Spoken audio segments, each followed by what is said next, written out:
Prokuroria Themelore Publike formoi akt akuz për keqpërdorime në lotarinë shtetërore, për të cilën akuzohen Përparim Bajrami, Artan Grupi dhe 6 persona të tjerë. Prokuroria kërkon paraburgim për Bajramin dhe vazhdimin e paraburgimit për Grupin. Ata dyshohet ta kenë dëmtuar buxhetin e shtetit 8.25 milion euro. Atyre u rëndon akuza shpërdorimi pozitës dhe autorizimit zyrtar. Të akuzuarit, sipas njoftimit të prokurorisë, gjatë vitit 2023 dhe 2024 në mënyrë të përbashkët kanë ndërmarrë veprime me të cilat kanë tejkaluar kufijtë e autorizimeve dhe detyrave të tyre të veçanta, me qëllim që t'i shkaktojnë dëm shoqërisë aksionare për organizimin e lojrave të fatit Lotarisë Shtetërore të Republikës së Maqedonisë së Veriut.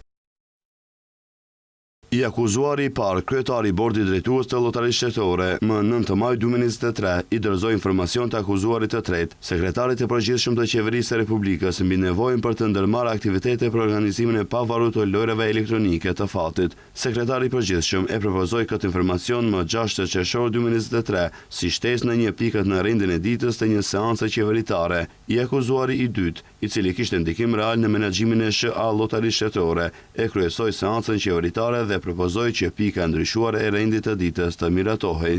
Ndërsa specifikuan edhe për veprimet e 5 të akuzuarve të tjerë.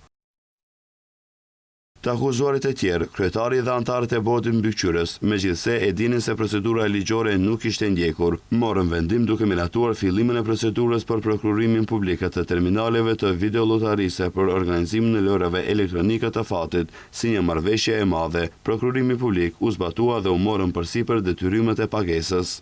Prokuroria kërkon paraburgim për të akuzuarin e parë, Përparim Bajramin, i cili prej gati një viti është në arati dhe i paarritshëm për organet e ndjekjes. Për të akuzuarin e dytë, Artan Grupin, kërkohet vazhdimi i masës së arrestit shtëpiak, ndërsa për 6 të tjerët janë propozuar masa kujdesi.